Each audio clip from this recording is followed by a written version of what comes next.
Monsieur le Président, honorables membres de la Cour, c'est un grand honneur pour moi de présenter ce jour devant cet illustre aréopage l'origine et l'objet du différend qui nous conduit devant vous.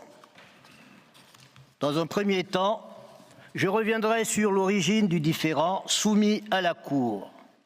Je rappellerai ensuite les grandes étapes de la négociation du compromis avant de dire quelques mots de l'objet du présent différend. À propos du contexte général à l'origine du différend et donc du compromis, il m'a semblé qu'il n'était pas inutile, pour la bonne information de la Cour, de revenir sur l'origine du contentieux opposant le Gabon à la Guinée équatoriale. On rappellera à cet égard que le différend territorial opposant le Gabon à la Guinée équatoriale ne naît pas en 1972 comme on a tenté de le faire croire lundi dernier. Bien au contraire, il n'est que la suite des divergences ayant prévalu entre la France et l'Espagne dans le golfe de Guinée lors de l'expansion coloniale des puissances européennes en Afrique. Ainsi, longtemps, les Espagnols évoqueront une priorité de droit issue du traité du Pardo du 24 mars 1778, par lequel le Portugal cédait à l'Espagne des droits de commerce sur la côte d'Afrique, entre les îles du golfe de Biafra et le Cap Lopez aujourd'hui Port-Gentil, capitale économique du Gabon. On l'a vu, la Guinée équatoriale reprend à son compte cette chimère pour en faire un titre. Outre qu'il ne s'agissait pas de droits territoriaux, aucune puissance européenne n'avait véritablement pris possession des dix espaces qui étaient alternativement fréquentés par les marines commerciales de plusieurs puissances européennes. Et je remarque du reste que si le traité du Pardo devait fonder de tels droits territoriaux, alors une bonne partie de la côte atlantique africaine, y compris le Gabon, serait équato-guinéenne aujourd'hui, ce que cette carte n'illustre que partiellement. De fait, les rivalités et contestations de possession dureront pendant toute la période coloniale entre la France et l'Espagne, malgré l'existence de la Convention de Paris conclue en 1900 et formalisant la délimitation terrestre de leurs possessions respectives. Cette situation était due aux conditions de négociation, de conclusion et de rédaction de la dite convention qui ne brille pas forcément par la précision face à la situation sur le terrain largement inconnue des auteurs de la convention. Un tel état de fait ne pouvait que préparer les disputes actuelles. Il convient de relever que cette Convention de Paris a aussi identifié formellement les îles sur lesquelles la France reconnaissait la souveraineté de l'Espagne. Il s'agit, je cite, des îles Elobé et l'île Corisco, voisines du littoral du Congo français, comme s'appelait le Gabon à l'époque. Cette convention sera contestée par certains milieux en Espagne, tant il y avait un décalage entre les revendications de ce pays et le résultat obtenu. D'où une tendance à vouloir étendre en permanence le champ de sa souveraineté fixé dans cette convention de 1900. S'agissant des îles qui font l'objet du présent litige, l'Espagne s'essaya à plusieurs reprises à une occupation militaire. La France se montra plus souple en considérant qu'il n'y avait aucune raison d'en faire un casus belli. Et les deux États s'accommodèrent de l'incertitude quant au titre de souveraineté qui devait régler leur sort. Comment le différend réapparaît-il après les indépendances? Cela est indubitablement lié à l'expression des prétentions maritimes des deux États nouvellement indépendants, plus exactement à la possibilité d'exploiter les ressources, notamment en hydrocarbures, mais aussi aux préoccupations en matière de navigation. En effet, la localisation des îles en face de la côte continentale du Gabon, et cela doit être souligné, influe sur l'accès à celle-ci par la voie maritime. De plus, les chenaux de navigation sont dans les eaux à proximité de ce groupe d'îles, ce qui détermine de fait l'accès à la baie de la Monda au Gabon. En matière d'hydrocarbures, le gouvernement gabonais accordera un permis de recherche d'hydrocarbures à un consortium pétrolier dès le 2 août 1967. La limite nord du dit permis était définie comme étant, je cite, la frontière entre le Gabon et la Guinée équatoriale. L'Espagne, qui assurait encore à l'époque les relations internationales de la Guinée équatoriale, proposa au Gabon l'ouverture de négociations sur la frontière maritime. Mon pays accepta. Mais cette initiative ne fut pas suivie d'effet avant l'indépendance de notre voisin. 3 ans plus tard, le Gabon accordera un autre permis d'exploration à la compagnie Shell. Ce permis était plus précis que le précédent, tout en réservant, je cite, les zones d'influence des îles Corisco et Elobé, fin de citation, équato-guinéennes à déterminer selon le droit international. En réponse, 3 mois plus tard, la Guinée équatoriale fixait par décret la limite de ses eaux territoriales en incorporant Mbagné, Cocotier et Konga dans son domaine de souveraineté. Mu par la volonté pacifiste qui l'a toujours caractérisé, le Gabon insista sur l'ouverture de négociations. Négociations qu'il avait proposées quelques mois auparavant. Des réunions se tinrent à Bata en 1971 et à Libreville en avril et en mai 1972, mais le différend sur les îles ne permit pas de régler le problème. Entre-temps, les incidents se multiplieront dans la zone. En effet, alors que les discussions continuaient, les autorités équato-guinéennes envoyèrent des éléments armés patrouiller autour de Mbagné jusqu'à l'incident du 20 février 1972, au cours duquel des pêcheurs et plaisanciers venus du Gabon pour pêcher aux abords de Mbagné essuieront des coups de feu de soldats équato-guinéens. En effet, à plusieurs reprises, des pêcheurs gabonais qui avaient de longue date utilisé Mbagné et Cocotier comme point de campement avaient essuyé des tirs de forces armées venues de Guinée équatoriale. Une fusillade de ces mêmes forces armées a même, je cite, failli coûter la vie à une famille française d'inoffensifs amateurs de pêche, dont une femme et un enfant. Fin de citation. Pour arrêter cette escalade et permettre que les négociations sur la frontière maritime qui piétinait puissent se poursuivre néanmoins, le chef de l'État gabonais a proposé le 18 juillet 1972 l'institution d'une zone neutre dans la baie de Corisco, à exploiter conjointement et contrôlée par une police maritime mixte. Son homologue équato-guinéen a refusé tout net cette proposition et plus largement toute discussion avec le président gabonais. Face à l'attitude d'obstruction de son homologue équato-guinéen et pressé par l'urgence de protéger la sécurité de ses ressortissants, le chef de l'État gabonais a décidé, le 23 août 1972, l'installation d'un poste de gendarmerie sur Mbagné. Il a par ailleurs fait en sorte de poursuivre les échanges indispensables à la tentative de règlement du différend territorial. Une semaine plus tard, il a indiqué au président Mathias Nguema qu'il déplorait son refus de neutralisation de la baie de Corisco, en rappelant qu'il demeurait ouvert à toute proposition constructive de nature à aboutir à un règlement équitable pour nos deux pays. Quelques mois plus tard, en août 1972, le Conseil des ministres de la République gabonaise, suivant en cela une tendance courante à l'époque, décidera de porter à 100 000 marins les limites de ses eaux territoriales.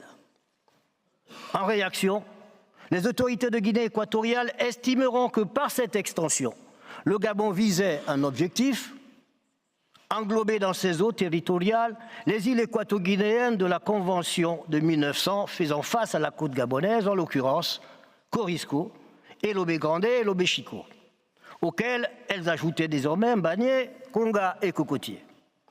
À la suite de quoi, la Guinée équatoriale saisira le Conseil de sécurité des Nations Unies par une lettre au ton aussi alarmiste qu'éloigné de la réalité, en affirmant par exemple que, et je cite, « Depuis le 23 août, l'armée gabonaise s'est emparée de toutes les îles et de tous les îlots de la baie de Corisco qui font partie du territoire guinéen. » Fin de citation. Le Gabon s'est efforcé de rétablir la vérité par tous les canaux possibles et, in fine, le président Mathias Nguema s'est résigné à accepter une médiation africaine. À cet égard, la conférence des chefs d'État et de gouvernement d'Afrique centrale et orientale, qui tenait son sommet en septembre 1972 en Tanzanie, confiera une mission de médiation aux chefs d'État de la République populaire du Congo, Marien Ngouabi, et du Zaïre, Mobutu Sese Seko. Il s'agissait d'aider au règlement du différend par des voies pacifiques et dans un esprit de bon voisinage, de solidarité et de fraternité africaine. À l'issue de ce sommet, les deux présidents s'engageaient à régler leurs différends dans le cadre africain et par des voies pacifiques, renoncer à tout recours à la force et cesser immédiatement toute forme d'attaque réciproque dans la presse, tant écrite que parlée. Malgré ces engagements, le 4 octobre 1972, sur Radio Bata, le président équato-guinéen lançait un ultimatum à son homologue gabonais, le sommant d'évacuer Mbagné avant le 17 octobre, faute de quoi la Guinée équatoriale passerait à l'action. Dans la foulée, le président Francisco Macias Nguema invitait les populations Fang du Wolintème à ne plus reconnaître l'autorité de Libreville et à faire sécession pour s'unir à la Guinée équatoriale. Monsieur le Président, honorables membres de la Cour, il convient ici de préciser que le Wolintème, province du nord du Gabon, est habité par des populations d'ethnie Fang. Cette ethnie aussi est celle à laquelle appartenait le président Francisco Macias Nguema, comme l'actuel chef de l'État de Guinée équatoriale, Teodoro Obiang Nguema Bazoum. Pour sa part, le président Albert Bernard Bongo était issu d'une ethnie du sud du Gabon, les Téké. Mesdames, Messieurs de la Cour, ce détail qui peut paraître anodin n'en est pas moins important pour comprendre les enjeux de délimitation territoriale en Afrique, où un même peuple peut se retrouver partagé, sinon écartelé entre plusieurs États, avec les tensions qu'on peut imaginer en termes d'allégeance étatique. Face au risque d'escalade, les médiateurs enverront dans les jours suivants des émissaires dans les deux capitales avant que ne se tienne le deuxième sommet de la médiation à Brazzaville en novembre 1972. Lors de ce sommet, les deux présidents se sont entendus sur la neutralisation de la zone litigieuse d'une part et sur la délimitation de leurs frontières maritimes par la commission ad hoc de l'Organisation de l'Unité africaine d'autre part. Au milieu de l'année 1973, un réchauffement des relations s'amorcera. Ce mouvement se concrétisera par une première rencontre entre les deux chefs d'État à Libreville, en juillet 1973, suivie d'une visite officielle du président Francisco Macias Nguema au Gabon en juillet 1974, avant que le président Albert Bernard Bongo ne se rende à son tour en visite officielle en Guinée équatoriale. Et c'est au cours de cette visite que sera signée, le 12 septembre 1974, la Convention de Bata, précisant ou déterminant les frontières terrestres et maritimes entre le Gabon et la Guinée équatoriale. Cette signature, mesdames, messieurs de la Cour, ne tombait pas du ciel comme on l'a laissé entendre lundi. Cette signature était l'aboutissement d'un processus de plusieurs années de négociations dans le cadre de la médiation et de rencontres bilatérales. La Convention de Bata reconnaît la souveraineté gabonaise sur Mbagné, Cocotier et Konga, et elle trace la frontière maritime dans la baie de Corisco. Par sa signature, il était légitime d'estimer avec le président Albert Bernard Bongo, cité par le quotidien gabonais L'Union, du 20 septembre 1974, que tout était réglé avec la Guinée équatoriale. La coopération entre les deux pays était si bien lancée qu'ils allaient conclure en 1979 un accord de coopération pétrolière. Ce texte vivra ce que vivent les roses. Après avoir été révisé en 1982, il sera ensuite dénoncé par la Guinée équatoriale. Cette dénonciation était le signe précurseur de la résurgence d'un différend qu'on croyait définitivement résolu en 1974.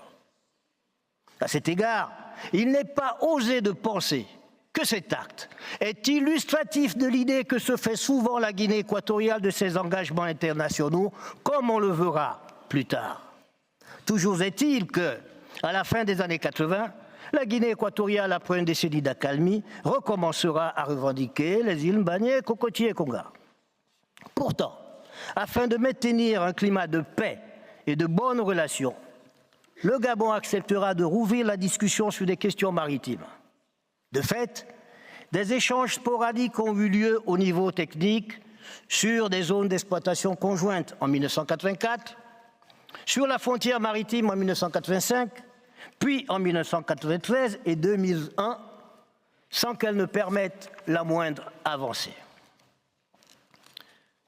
S'agissant à présent de la négociation du compromis, les tensions renaissant au début des années 2000, les parties accepteront l'implication de l'Organisation des Nations Unies. C'est ainsi que s'ouvrira, en août 2003, la première médiation onusienne.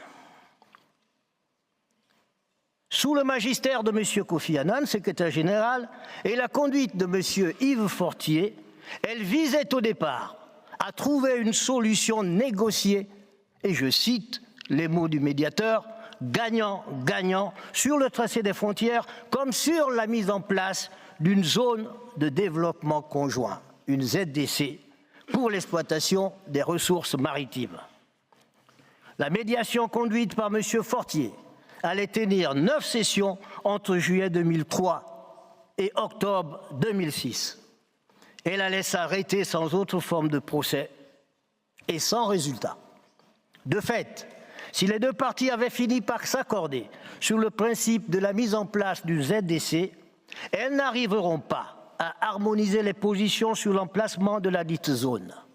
La Guinée équatoriale la situait au sud du 1er degré de latitude nord, qui est le prolongement en mer de la frontière terrestre, quand le Gabon la proposait équitablement, de part et d'autre de ce même parallèle. Succédant à M. Kofi Annan au secrétariat général des Nations Unies, M. Ban Ki-moon proposa en avril 2008 une nouvelle médiation aux parties. Elle sera conduite par M. Nicolas Michel et cette deuxième médiation prévue en 2 phases d'une durée de 6 à 12 mois visait la continuation de la première médiation en vue d'établir une ZDC et, à défaut, la négociation d'un compromis juridictionnel. À l'ouverture de la deuxième médiation, en juin 2008 à New York, alors que les parties s'étaient accordées sur l'organisation en 2 phases de la nouvelle médiation, la délégation équato-guinéenne exigea du médiateur le passage direct et immédiat à la négociation du compromis, ce que le Gabon accepta dans son souci permanent de paix et de fraternité africaine. La deuxième médiation onusienne durera 4 ans, entre juin 2008 et mai 2012. Elle se terminera comme la première sur un constat d'échec. En janvier 2016, M. Ban Ki-moon désigna un nouveau médiateur, M. Jeffrey Feltman. Cette troisième et dernière médiation tiendra 2 sessions, en janvier et avril 2016, et se conclura par la signature du compromis en novembre 2016 à Marrakech, en marge de la conférence des Nations Unies sur les changements climatiques. S'agissant enfin de l'objet du différend, tel que circonscrit par le compromis du 15 novembre 2016, Monsieur le Président, Mesdames, Messieurs de la Cour, pour bien cerner l'objet du différend soumis à la Cour, il importe de garder à l'esprit que pendant la deuxième médiation, celle de M. Nicolas Michel, l'essentiel du texte avait été accepté par les parties au bout de 2 ans. Les années suivantes ne seront consacrées péniblement qu'à la discussion sur l'article 1er consacré justement à l'objet du différend. Du reste, au vu de ce qui vient d'être dit par notre agent, il est évident que le Gabon n'aurait pas accepté un compromis confiant à la Cour la solution au fond d'un différend qui était déjà réglé dans la Convention de Bata. Monsieur le Président, honorable membre de la Cour, il est apparu tout au long de ces médiations que la conception équato-guinéenne du différend était celle d'un différend territorial, insulaire et frontalier classique. Pour le dire simplement, deux États n'ayant pas la même définition de leurs frontières terrestres et maritimes communes et de la souveraineté s'exerçant sur un groupe d'îles devraient en saisir un tiers, le juge international, afin que ce dernier trace les frontières et détermine la souveraineté s'exerçant sur les îles en litige. Une telle hypothèse ne peut s'expliquer, bien sûr, que par la volonté de la Guinée équatoriale de nier l'existence de la Convention de Bata de 1974. Partant de là, le Gabon a toujours estimé que la matière en cause ici était celle du droit des traités et non celle du droit des espaces. Dès lors, la seule question qui méritait véritablement d'être posée au juge était celle de savoir si la Convention de Bata entre les parties faisait droit entre les parties. L'opposabilité de la Convention de Paris n'est contestée par aucune des parties. Même si, faut-il le rappeler, la Convention de Paris est sans pertinence pour la délimitation de la frontière terrestre, si ce n'est pour fixer son point de départ et la souveraineté insulaire. Mes collègues auront tout à l'heure la charge de développer ces aspects. En réalité, il n'y a de différent, je le répète, que du fait de la négation par la Guinée équatoriale de l'existence de la Convention de Bata. Et je remarque, pour le regretter, que malgré les termes clairs du compromis, qu'elle dit respecter, la Guinée équatoriale veut manifestement conduire le juge à statuer ultra petita. Mais nous sommes convaincus que la Cour ne suivra pas la Guinée équatoriale dans sa tentative de transformer un différend bien délimité relatif à la détermination de titres juridiques faisant droit entre les parties en un différend plus vaste de délimitation de souveraineté territoriale. En effet, il ressort clairement du compromis que l'intention des parties n'a jamais été celle-là. Monsieur le Président, honorable membre de la Cour, la République gabonaise est attachée au principe pacta sunt servanda et à la sécurité juridique mise à mal par ce comportement récurrent de la Guinée équatoriale consistant à revenir en permanence sur ses engagements internationaux.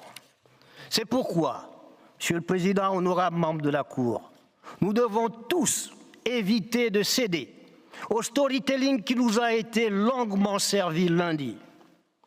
Ce storytelling, c'est la merveilleuse histoire d'un pauvre petit chaperon rouge, la Guinée équatoriale, victime d'un grand méchant loup, le Gabon. La réalité qui n'a rien à voir avec Alice au pays des merveilles évoquée par un conseil de la Guinée équatoriale lundi, la réalité est tout autre et elle est facile à vérifier au quotidien, car si j'ai bien dit que nous devons éviter de céder au storytelling, c'est parce que nos frères de Guinée équatoriale savent que nous savons qu'ils savent qu'un jour de septembre 1974, une convention a bel et bien été signée dans leur bonne ville de Bata. Monsieur le Président, honorables membres de la Cour, ceci conclut ma présentation sur l'origine et l'objet du différend soumis à votre examen.